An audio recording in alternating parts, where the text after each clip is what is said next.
बुरा। ये सब ध्यान देने वाली बात है।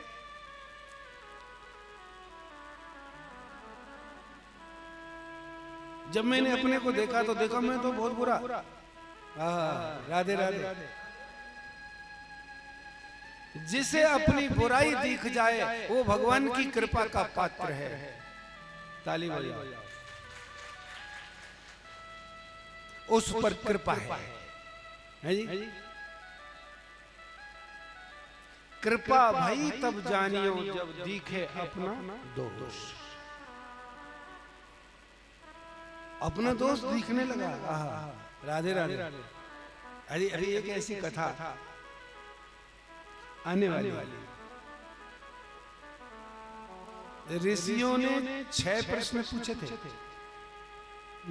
मुख्य मुख्य बातें मत भूलना। मेरी कथा अलग है कि जितना सुनो थोड़ा सुन लो, थोड़ा याद रख लो। मैं ज्यादा की बात नहीं करूं, कोशिश करता हूं जितना हो वो पूरा आपके पास आ जाए। आपने देखा, आपने सुन लिया, 6 प्रश्न किए थे। उनमें एक प्रश्न ये भी था कि भगवान को अवतार लेने की क्या आवश्यकता है और वो क्यों अवतार लेते हैं और कितने लेते हैं। अच्छा एक बात बताओ, भगवान वहां बैठे बैठे सोच ले कि इस आदमी का ये काम हो जाए तो हो जाएगा ना, या दुनिया मिट जाए तो मिट जाएगी, फिर आने की क्या जरूरत है। राधे राधे। सर्वसमर्थ ये है तो वहीं बैठे बैठे सोच करके कर सकता है कि ये हो जाए। वो सोचे जैसा कि भ्रकुटी का विलास से सृष्टि लय हो सकता है, वो आता है। तो सरलता से सूत जी ने कहा, भैया एक साधारण आदमी कोई फैक्ट्री लगाता है, उसमें 100-200 कर्मचारी काम करते हैं। अब वो बेचारा बूढ़ा हो गया, कर्मचारी और मैनेजर काम कर रहे हैं, लेकिन वो साल में 1-2 चक्कर जरूर लगाता है कि मेरा उद्योग कैसा चल रहा है। जरूर आता है ना, बना के छोड़ता नहीं है, और उसमें जो गड़बड़ी है उसे दूर कर जाता है। किसी का मूड खराब है उसे ठीक कर जाएगा, आएगा तो सही। ऐसे ही ये पूरा विश्व ब्रह्मांड के रचने वाले श्याम सुंदर अपनी इस रचना में कभी कभी आते हैं, देखते हैं, चेक करते हैं कि ये क्या हो रहा है, और अवतार लेकर के जो जो ये व्यक्ति गलती करता है, जो जो ये नुकसान करता है, उसे अवतार लेकर के दूर करके चले जाते हैं, धर्म संस्थापना करके चले जाते हैं, अशांत नहीं रहते। भगवान आते हैं ना तो वो अपने इस दुनिया को देखने आते हैं। तो कितनी बार आए? बोले 24 बार आए भगवान। कितना? 24 बार। इनको नाम सुन लो, 24 अवतारों के नाम सुनने का बड़ा भारी पुण्य है, और याद हो जाए तो बहुत अच्छा। माधव, भगवान के 24 अवतार हुए। कल मैं ये बात आपसे सुनूंगा, नोट कर लेना। भगवान का पहला अवतार सनकादिक के रूप में हुआ। वो 4 बालक नहीं थे, 4 भगवान के अवतार थे। ताली वाली। एक पहला अवतार सनकादिक, वो 4 बच्चों के रूप में।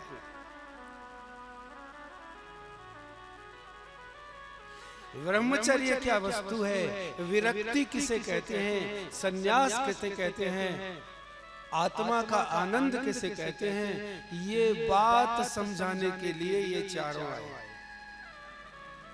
अपने द्वारा ये शिक्षा दिया कि बिना साथी के और बिना सामान के मौज में रह सकते हो क्या। 2 चीजें चाहिए जगमोहन जी, क्या क्या?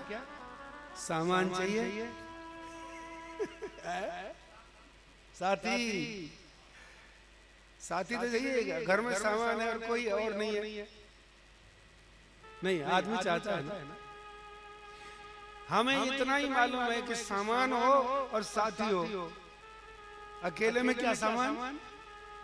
उन्होंने दिखाया कि बिना साथी के भी, बिना सामान के जीवन में कैसे आनंद में से रह सकता है।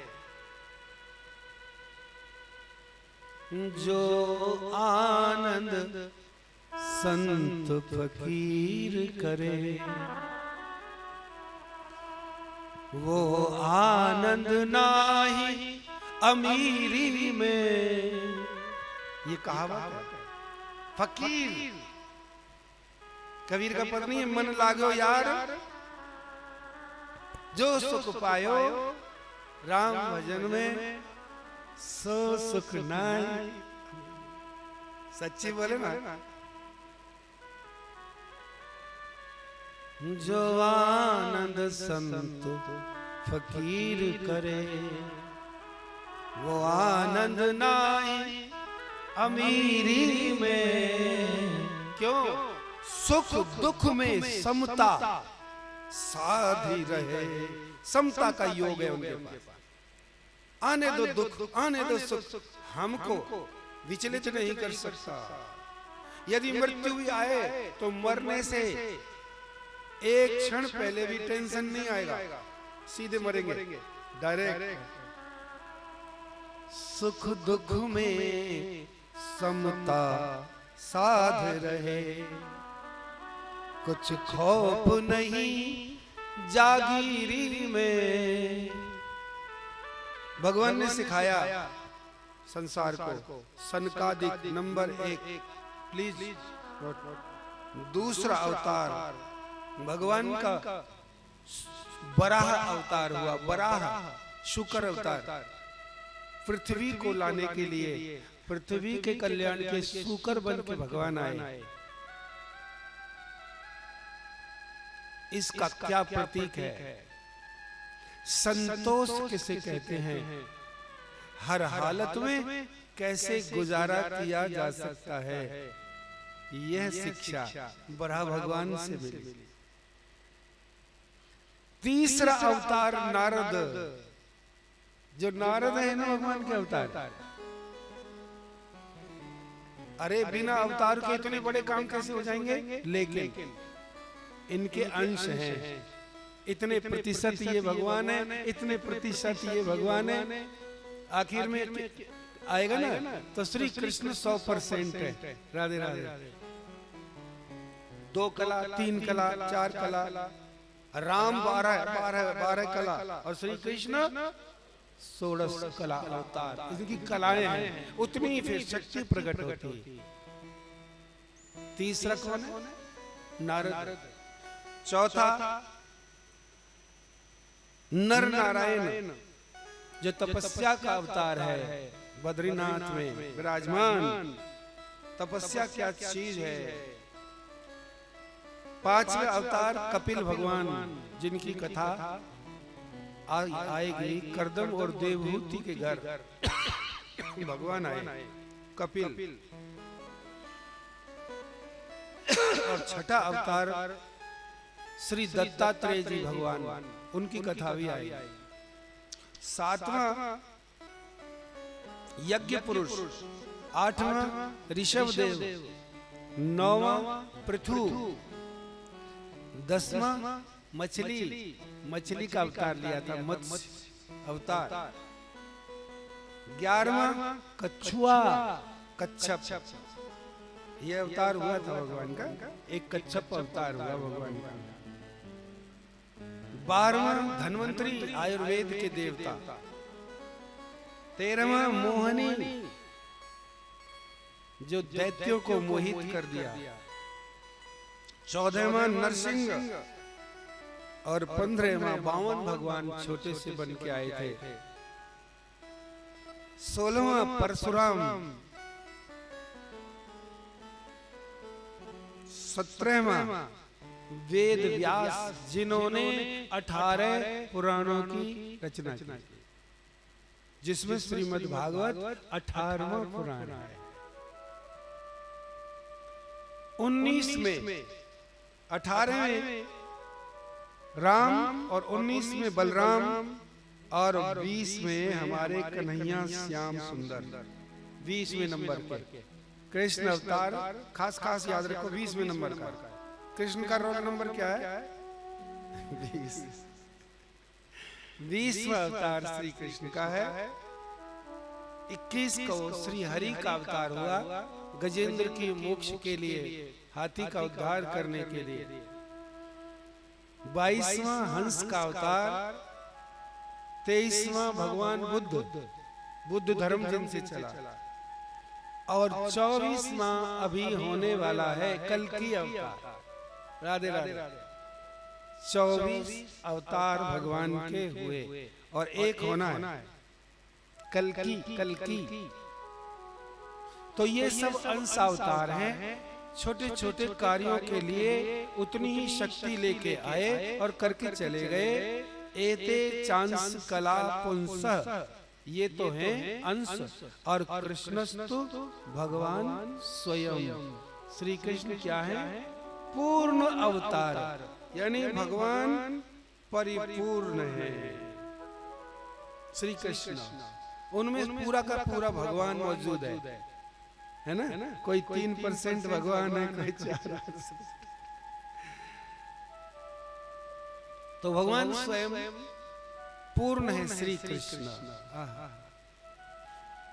तो ये बताओ, भागवत की रचना उन्होंने किसके प्रेरणा से की? ये सुनो। वेद व्यास ने रचे ना, 17 पुराण रच लिए। इतने सुंदर सुंदर पुराणों की रचना कर ली। वेद के 4 खंड किए। पहले एक वेद था, लेकिन व्यास जी ने सरल कर दिया। 4 वेद बना दिए, ऋग्वेद, यजुर्वेद, सामवेद, अथर्ववेद। 1 लाख श्लोकों वाला महाभारत भी बना दिया।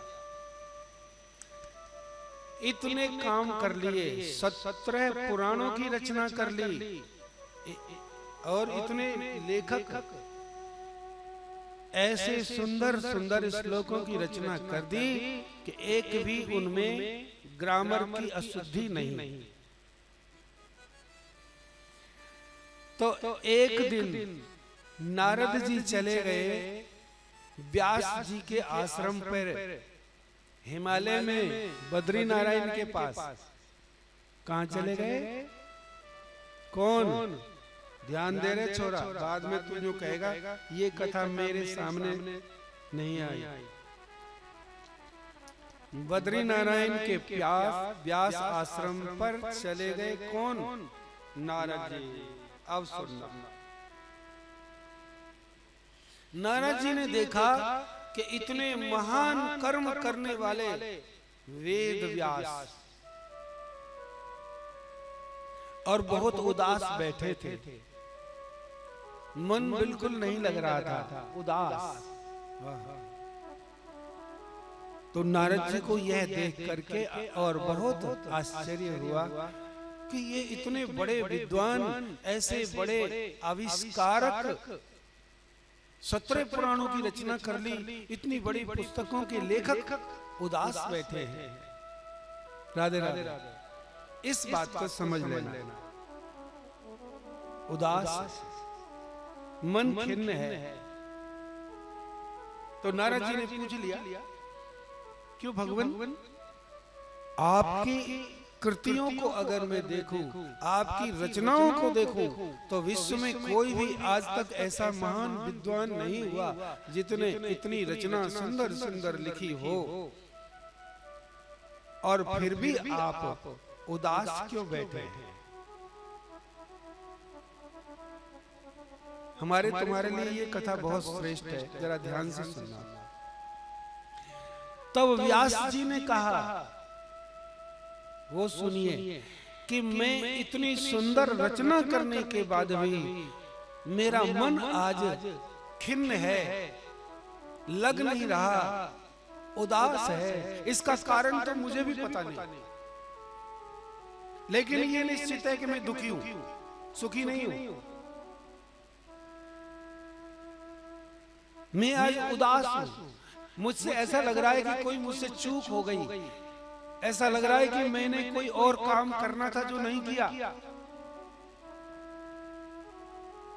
तब नारद जी ने देखा, आहा, ये सारी दुनिया के लोग बड़ी बड़ी रचना करते हैं, बड़े बड़े महल बनाते हैं, बड़े बड़े पुस्तकों के लेखक बन जाते हैं, और आखिर में खाली हाथ दुनिया से चले जाते हैं, उदास चले जाते हैं, निराश चले जाते हैं। बड़े बड़े वैज्ञानिक आत्महत्या करके चले जाते हैं। अब समझ में आया। व्यास जी ने कहा, नारद, इसका उत्तर मेरे पास नहीं है, अगर तेरे पास है तो तू मुझे बता, मैं उदास क्यों हूं, मेरा मन आज क्यों बिखरा बिखरा सा है। तब नारद जी ने कहा, सुनिए,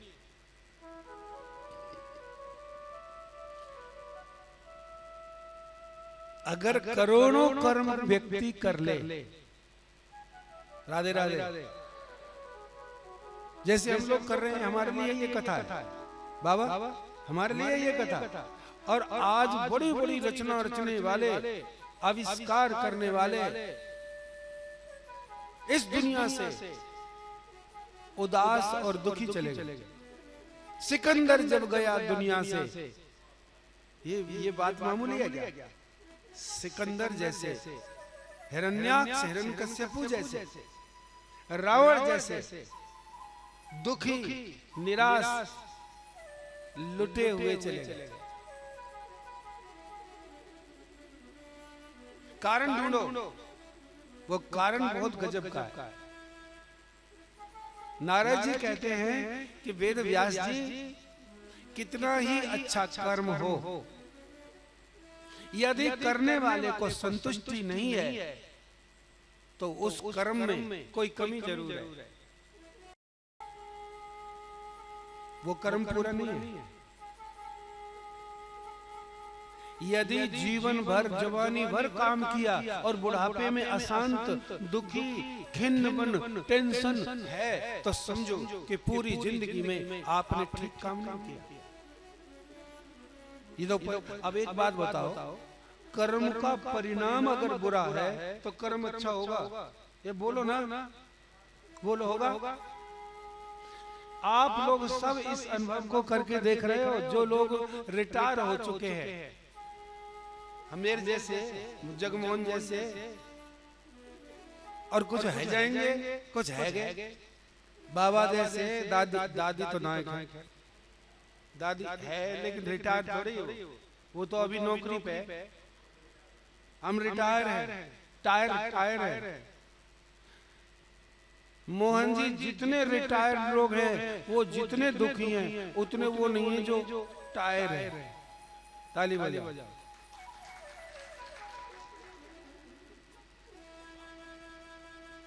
हद हो गई, बहुत कुछ बनाया उन्होंने, और आज उनकी जेब में पेंशन भी पूरी है, खा नहीं पाते, खर्च नहीं कर पाते, लेकिन दुख दूना है। सब काम कर दिया छोरा छोरी का, ये सबको दे दबा दिया, और जेब में पैसा है, खर्चे कहाँ? खर्च करने के लिए स्थान नहीं है। और रवि सोच रहा है तो हमें दे दो।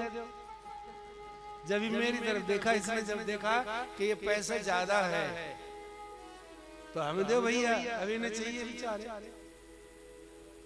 नए नए बालक ने काम बहुत करने हैं। तुमसे तो राधा रमन सुखी है। कौन?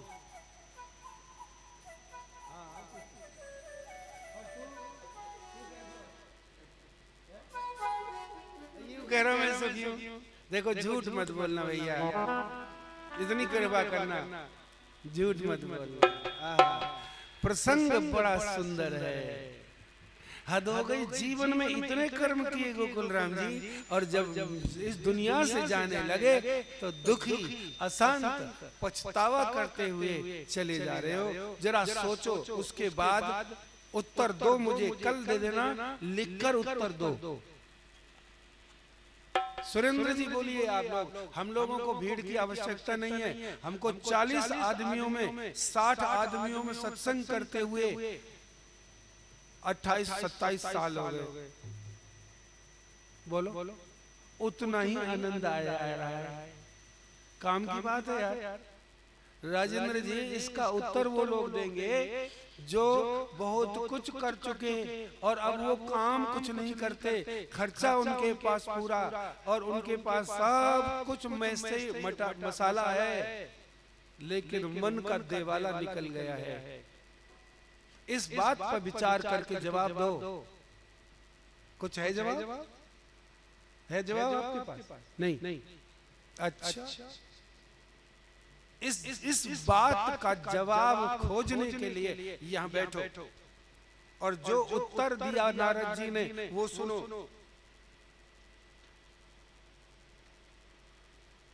और नारद जी ने कहा कि हे मेरे भ्राता, मेरे पिता, मेरे पूजनीय, मेरे भगवान, मेरी बात सुन लो। इसका उत्तर मैं देता हूं। लाखों कर्म किए, इसका कोई महत्व नहीं है, लेकिन भगवान के लिए क्या किया इसका महत्व है।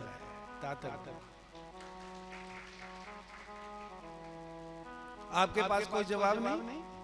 5 मिनट की माला फेरना भी मुश्किल हो रहा है।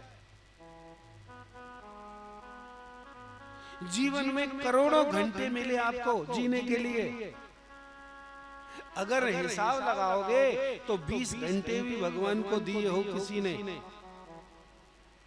और अगर दिए भी हैं वो तो बिना मन के जबरदस्ती डर के मारे दिए। तो एक बात तो गांठ बांध करके ले जाओ। नारद जी ने कहा, व्यास जी आपको प्रणाम करता हूं। जिंदगी में ध्यान रखना, जिसने जीवन दिया है ये जिंदगी उसी के काम अगर नहीं आई तो आपको जीवन में कभी भी सुख नहीं। जिसने जीवन दिया है, किसने दिया? ठाकुर जी ने। और वो उनके काम में नहीं आया। किसके काम आया? इनके, उनके, उनके, उनके सबके काम आया। और वो जिनके काम आया वो हमारे काम नहीं आए। क्यों कहा? मना है?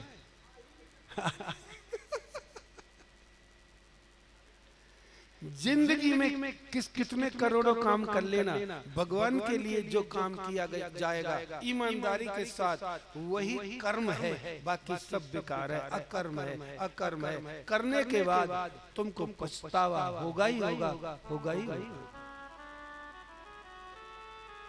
आज यदि इस बात को सोच लो और घर जाकर के चिंतन करना कि मेरी जिंदगी की रस्सी थोड़ी सी बची है, इस थोड़ी सी में ही मैं चाहूं तो बहुत बड़ा काम कर सकता हूं। इसलिए व्यास जी, इन पुराणों में आपने सबने लिखा, किसी में लिखा धर्म किसको कहते हैं, किसी में लिखा कि पाप का परिणाम नरक है। नरक कितने प्रकार के हैं, लोगों को लोभ और डर दिखा करके आपने बड़ी बड़ी रचनाएं की। राधे राधे। लेकिन भगवान के लिए कोई इस प्रकार की कोई सी ग्रंथ की रचना नहीं की जिसमें 3 बातें हो। भगवान की लीला हो, भगवान के गुणगान हो और भगवान के भक्तों का जिसमें जिक्र हो। क्योंकि भक्ति भक्त भगवंत गुरु एक है। यदि ये इनमें से कुछ भी करो वो भगवान का काम है। अब अगर आप लोग चाहते हो कि हमें जिंदगी में अंत समय में प्रसन्नता मिले तो अभी से कुछ समय ऐसा निकालो, प्रेम कर लो। अब सौंप दिया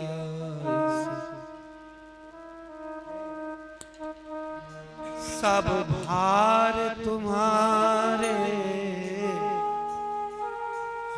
हाथों में सरकार तुम्हारे हाथों में अब सौंप दिया इस जीवन का सब भार तुम्हारे हाथों में, सब भार तुम्हारे हाथों में। अब जीत तुम्हारे हाथों में और हार तुम्हारे हाथों में और हार तुम्हारे हाथों में। जीत तुम्हारे हाथों में और हार तुम्हारे हाथों में और हार तुम्हारे हाथों में।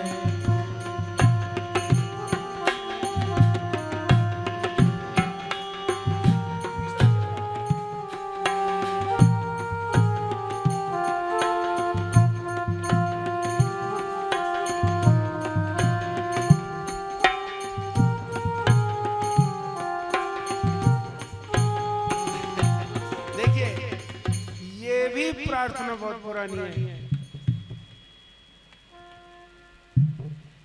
इस प्रार्थना में पूर्ण शरणागति है।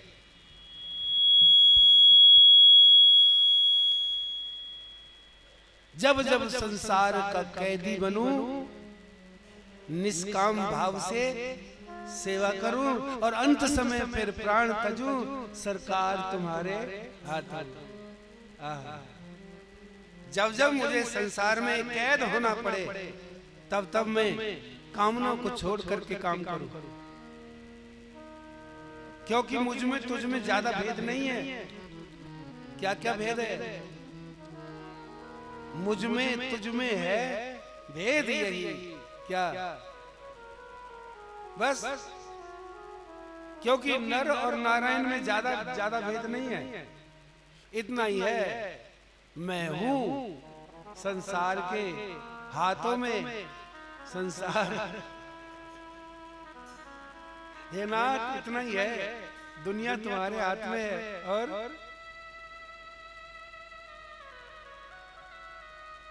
एक कड़ी और है। हाँ, ये मेरे को देना। मैं जग में रहूं तो ऐसे रहूं जैसे जल में कमल का फूल रहे, और फिर अंत समय में प्राण तजूं, सरकार तुम्हारे हाथ। यही सार है। भगवान के लिए क्या किया, इसका महत्व है। बस नोट करो, वरना आप कितने ही कर्म कर लो, दिमाग कितना ही लगा लेना, और 10-20 कमरे बना करके 40 कमरे बना देना, कुछ भी कर लेना, बच्चों को खुश करने के लिए कुछ भी कर लेना, लेकिन कोई किसी से पूरा खुश नहीं हो सकता। शिकायत के बिना कोई नहीं रहेगा, आपसे शिकायत जरूर होगी। जिंदगी में हमको उनसे शिकायत है और उनको हमसे शिकायत बनी ही रहेगी। अगर 10 मिनट परमात्मा के लिए निकाल लिए तो उस 10 मिनट में इतनी संतोष मिलेगा, इतनी शांति मिलेगी कि आप कृतकृत्य हो जाओगे। तो इसलिए व्यास जी, आप भी एक ऐसे ग्रंथ की रचना करो जिसमें श्री ठाकुर जी की नाम, रूप, लीला और धाम चारे मिल जाए, आनंद आ जाए। ऐसा कर लो आप। बोले अब आप इसके लिए मुझे प्रेरणा, नारद जी प्रेरणा दे रहे हैं। किसको? व्यास जी को। बोले क्यों? देखो मैं कौन हूँ? मैं नारद हूँ और देवताओं का ऋषि हूँ। और सुनो, मैं कौन हूँ? नारद, देवताओं का ऋषि, भगवान का प्रिय, तीनों लोकों में मेरी गति है। मैं जो करूँ सो होता है। लेकिन मैं कहाँ से शुरू हुआ? पिछले जन्म में मैं गरीबनी और गरीब माता पिता का बेटा था। बहुत गरीब था मैं पिछले जन्म में, नारद तो मैं अब बनाऊं मेरी मैया दूसरों के यहाँ बर्तन मांझ मांझ के, दूसरों के झाड़ू बुआरी लगा। नारद जी की पिछले जन्म की कथा, मेरा पालन करती थी वो। मेरे पिता की तो बचपन में मृत्यु हो गई और मैं हमारे उस गांव में कहीं से महात्मा लोग आ गए 4 मास के चतुर्मास करने के लिए, 4 महीने के लिए महात्मा आ गए महाराज। और महात्माओं ने आकर के वहाँ डेरा डाल लिया। गांव वाले भगत थे, उसने मेरे को और मेरी मैया को उनकी सेवा में लगा दिया कि तू संतों की सेवा कर और तेरे को पैसा हम देंगे। ले राधे राधे। और मैं भी सेवा में रहा। मेरी उम्र 4, 5, 6 साल की ज्यादा नहीं थी, इतनी साल की रही होगी। मैं साधुओं के साथ रहता, उनके कपड़े धोता, उनके बर्तन मांजता, उनके रहने के स्थान में झाड़ू लगाता और मेरी मैया रोटी बनाती। दिन रात यही काम, महात्माओं का काम एक ही था, या तो माला जपते या हरि कथा करते या हरि कीर्तन करते। और मैं भी वहाँ 4 महीने तक इसी रंग में रंग गया। बालक था ना, अब तो मुझे बड़ा आनंद आने लगा। महात्माओं के बीच में महात्माओं का झूठा खाता, महात्माओं के वस्त्रों को धोता, महात्माओं के पास में बैठता। ध्यान देना, जिस आदमी के बिस्तरे पे आप बैठते हो उस आदमी के विचार आपके अंदर आ जाएंगे। होश में रहना। गलत तो नहीं बोला? अभी ध्यान देना। क्या कह गया मैं? जिसके बिस्तर पे बैठते हो, हम लोग किसी के घर चले जाए और आप कहेगा वो यही उसी बेड पे आप बैठ जाते हो। यदि आप भजनानंदी हो तो सावधान, साधु लोग नहीं बैठते, उनके लिए अलग वस्त्र बिछाना पड़ता है, क्योंकि वस्त्र के अंदर विचारों का संक्रमण होता है, विचारों का संक्रमण होता है। इसीलिए एक भाई को दूसरे भाई के कपड़े नहीं पहनने चाहिए। ये बात आम है। उसकी शर्ट उसका वो पहन के चला गया।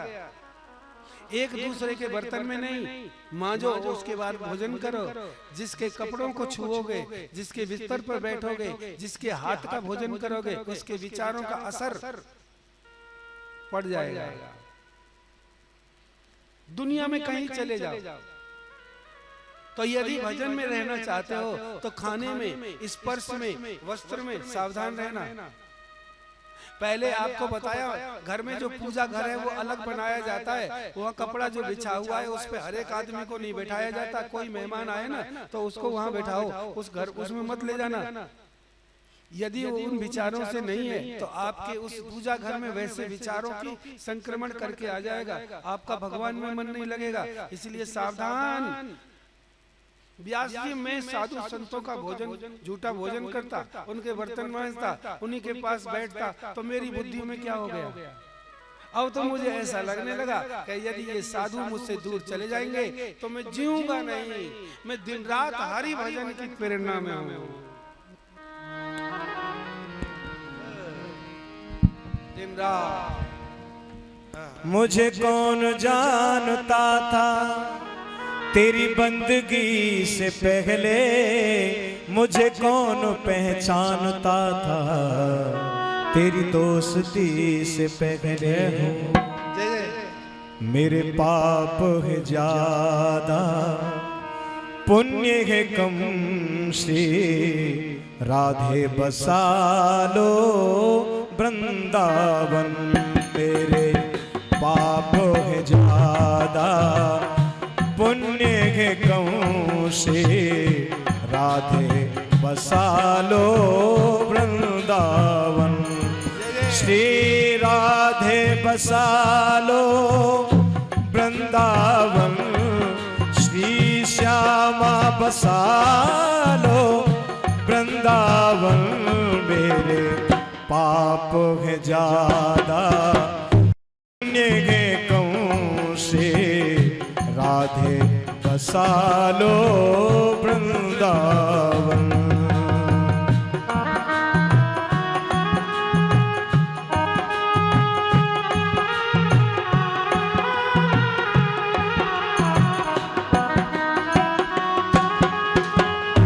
श्री राधे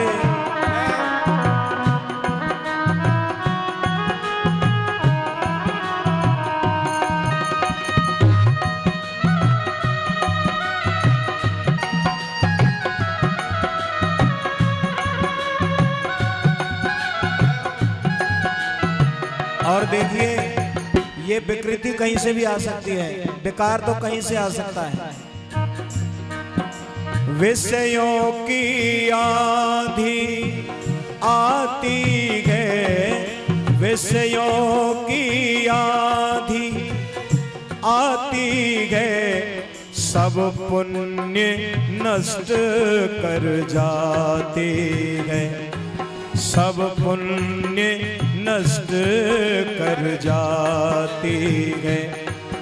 मैं कैसे कहूँ मेरे बीते जन्म से, राधे बसा लो वृंदावन।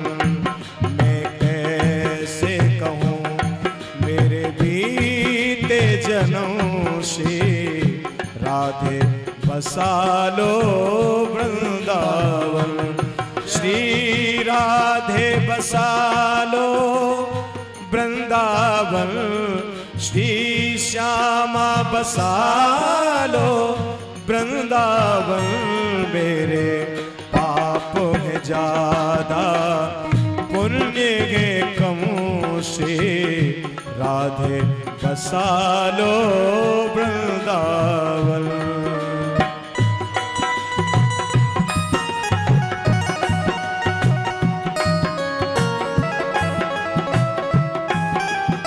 श्री राधे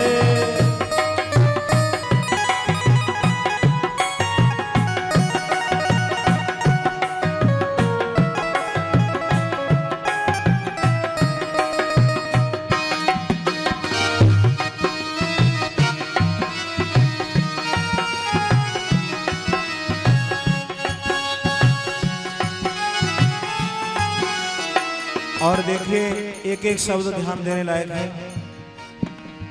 जिनके अंग संग में रहता हूँ, जिनके अंग संग में रहता हूँ, जिनको अपना मैं कहता हूँ, जिनको अपना मैं कहता हूँ, वही रिश्ते बिगाड़े मेरे कर्म से, राधे बसा लो वृंदावन। वही रिश्ते बिगाड़े मेरे कर्म से, राधे बसा लो वृंदावन। श्री राधे बसा लो वृंदावन, मेरी श्यामा बसा लो वृंदावन। मेरे पाप है ज्यादा पुण्य है कम से, राधे बसा लो वृंदावन।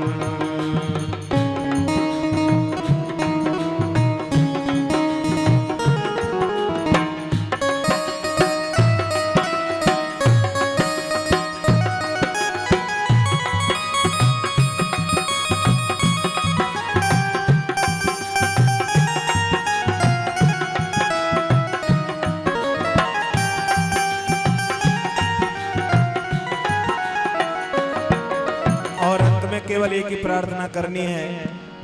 हे सर्वेश्वरी कृपा कर दो, हे सर्वेश्वरी कृपा कर दो, करुणा करके झोली भर दो, करुणा करके झोली भर दो। मेरी कौन सुने कितने के गम, मेरी कौन सुने कितने के गम से, राधे बसा लो वृंदावन। मेरी कौन सुने कितने के गम से, राधे बसा लो वृंदावन। श्री राधे बसा लो वृंदावन, मेरी श्यामा बसा लो वृंदावन। मेरे पाप है ज्यादा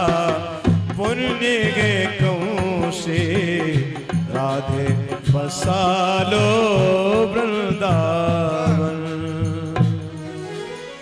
जय हो, जय हो। जय जय श्री राधे, जय जय श्री राधे, जय जय श्री राधे। यही दिन रात वहां होता था प्रार्थना, हे श्री राधे गोसालो। हे गोविंद, इस दुनिया में क्या रखा है, अपने चरणों में बुला लो। तो व्यास जी, मैं छोटा जरूर था, लेकिन मुझे वो सब बातें बड़ी अच्छी लगती थी। मेरी मैया का मैं इकलौता सहारा था। वो काम करके घर चली जाती तो मुझे संग ले जाने का जिद करती, चल मेरे साथ घर। और मैं कहता मैं घर नहीं जाऊंगा। यानी छोटा बालक फिर जाना नहीं चाहता। मैया को बड़ा दुख होता, तू जल्दी आ जाइए भैया, मैं घर जा रही हूँ, देर हो जाती तो वो मुझे डांटती, कल से तुझे नहीं ले जाऊंगी क्योंकि तू मेरा एकमात्र सहारा है। महाराज जी, एक दिन मैंने संतों से कहा कि मुझे गुरु मंत्र दे दो और ये बता दो कि मेरी मैया के साथ मैं रहूं या आपके साथ रहकर भजन करूं। इस समय तो मेरा मन करता है कि दिन रात में आपके साथ ऐसे ही कीर्तन करूं, और मैया कहती है कि तू मेरे साथ रहे। अब बात तो ये, मैया का भी कोई दूसरा सहारा नहीं है और मेरा मन नहीं है मैया के साथ रहने का। मुझे क्या करना चाहिए? महात्माओं ने कहा, बेटा, माँ और बेटे का संबंध तो पिछले जन्म के कर्म के अनुसार है। जितना भोगना है उतना तो भोगना ही पड़ेगा। तो बोले, मुझे अब आपके 4 महीने पूरे हो गए, मुझे गुरु मंत्र दे दो। तो उन्होंने मुझे गुरु मंत्र दे दिया। नमो भगवते तुभ्यं वासुदेवाय धीमहि, ये मंत्र दिया। नमो भगवते तुभ्यं वासुदेवाय धीमहि प्रद्युम्ना अनिरुद्धाय नमः संकर्षणाय च। बोले यही जाप करना, 32 लाख जाप करना। हमने कहा करेंगे। छोटा वाला क्या, संग का असर नहीं, उनके संग में रहने का, उनका भोग प्रसाद पाने का, उनके छुआ हुआ हाथ का भोजन करने का असर। अब मैया अपनी तरफ खींचे, महात्माओं को जाना था, उन्होंने अपने बिस्तर बांधने शुरू कर दिए। मैं रोने लगा, चिल्लाने लगा, हे भगवान, हे परमात्मा, मुझे मेरी मैया से छुड़ाओ। तो कौन कहेगा? संत रोने लगे। तो बेटा क्या करे? माँ से दूर रहने के लिए कोई नहीं कह सकता, माँ जैसा रिश्ता कोई भी नहीं है। और पता नहीं क्या हुआ कि उसी रात माता को काले सर्प ने काट लिया और वहीं पर उसकी मृत्यु हो गई। व्यास जी, मेरी माँ की मृत्यु हुई, मैं उसका संस्कार करके, और देखो मन ही मन रो नहीं रहा हूँ, प्रसन्न हो रहा हूँ कि नाथ, अब मैं स्वतंत्र हो गया। अब मैं कन्हैया के लिए जीऊंगा। कन्हैया ही मेरी माँ होगी, वही मेरा पिता होगा। मैया तो चली गई अपने धाम और साधु चले गए अपने गांव, अपने इस आश्रम पे रह गया मैं। संतों ने जो मुझे तरीका बताया था, जो उपाय बताया था, मैं उसी मंत्र को लेकर के बिना कारण के, बिना ही किसी दिशा के, मैं जंगल में एक तरफ चलने लगा और ये सोचने लगा, हमें उनकी नहीं चिंता, उन्हें चिंता हमारी है। महात्माओं ने यही सिखाया था, बेटा, जिसने जन्म दिया है वो तेरे साथ सदा रहेगा। मैं विश्वास कर लिया। जंगल में जा रहा हूँ, कहीं रहने का ठिकाना नहीं है।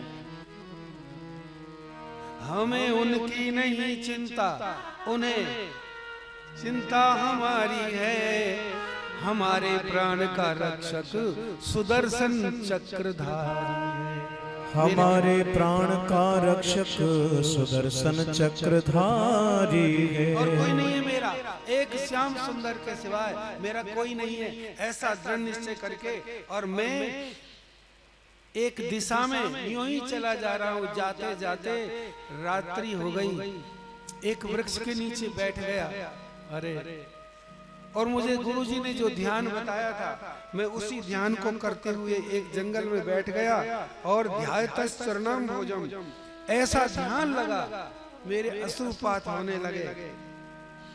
तुरंत मेरे हृदय में वही कस्तूरी तिलकम ललाट पटले वक्षस्थले कौस्तुभम, भगवान का इतना सुंदर रूप प्रकट हुआ कि मैं उसे देखने लगा। क्योंकि बालक था, निर्मल मन था ना, और जल्दी विश्वास हो गया। और मैं जंगल में डर भी रहा था कि मुझे कौन बचाएगा, अगर कोई सिंह आ गया, कोई बाघ आ गया तो खा जाएगा। लेकिन जैसे ही आंख बंद की, हे चक्रधारी मुझे तू रक्षा कर, तू मेरी रक्षा कर, ऐसा मैं आंखें बंद कर रहा था। तुरंत मुझे श्याम सुंदर के दर्शन हुए, वही रूप जिसका वर्णन किया था, कस्तूरी तिलकम ललाट पटले वक्षस्थले कौस्तुभम नासाग्रेवर मुक्ति कंकर तले, जैसे महात्माओं ने वर्णन किया था, वही रूप मुझे दिखाई दिया। और मैं देख करके कृत्य कृत्य हो गया। राधे राधे राधे राधे राधे राधे राधे। आंखें बंद हो गई। मोहन जी जरा देखो उस रूप को, वही बाल कृष्ण लाल के सांवले कन्हैया की मयूर मुक्ति की सुंदर मुखद छवि, मुस्कान को देख करके मेरा कंठ गदगद हो गया। इतनी जल्दी मुझे प्यारे के दर्शन हो गए, और मुझे पहली बार दर्शन हुए तो मैं उस छवि को देख करके मोहित होकर के बेहोश होने लगा। अरे ये क्या, ये क्या, देखता क्या हूँ, कुछ ही क्षणों में झट वो तो अंतर्ध्यान हो गए, मेरे दिल से निकल गया। जैसे ही वो हटा, श्री राधे कीर्तन करो।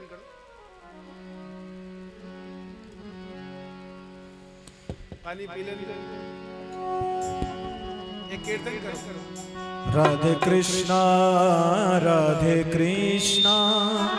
कृष्णा कृष्णा राधे राधे, राधे श्यामा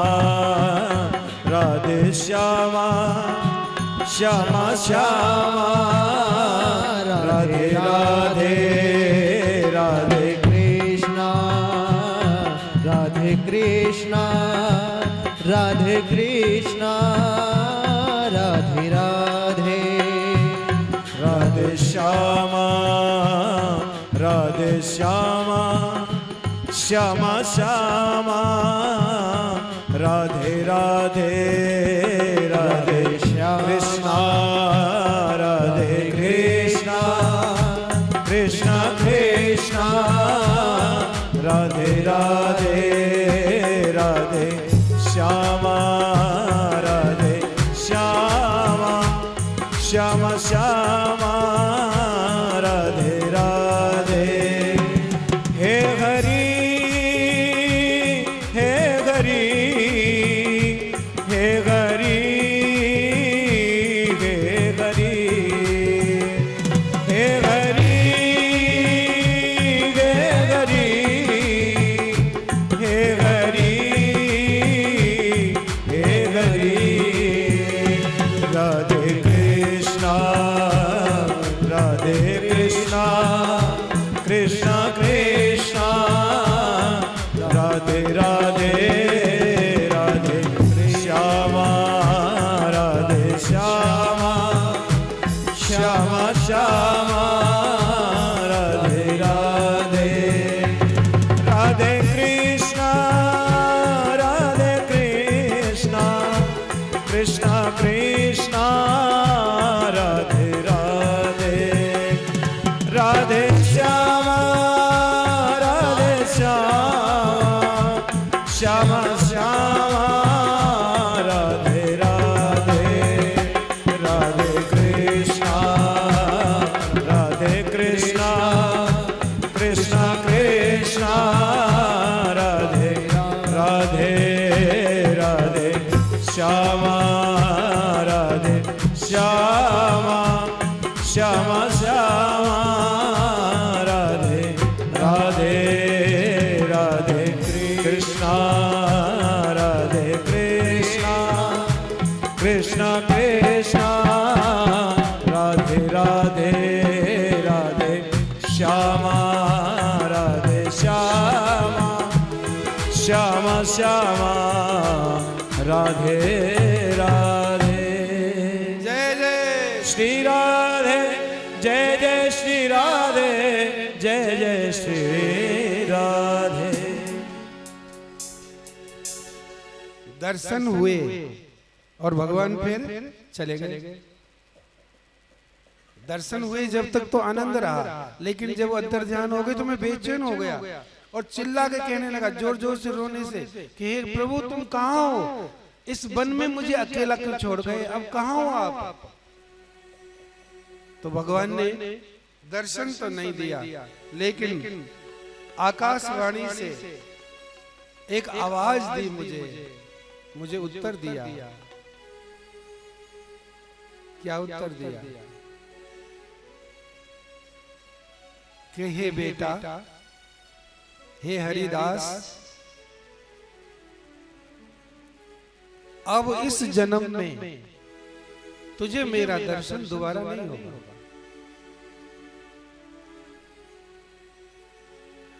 मैंने कहा कि दोबारा क्यों नहीं होगा और अब क्यों हुआ? अगर नहीं होना था तो अब भी ना होते। जब दे ही दिया तो दोबारा क्यों नहीं दर्शन दोगे?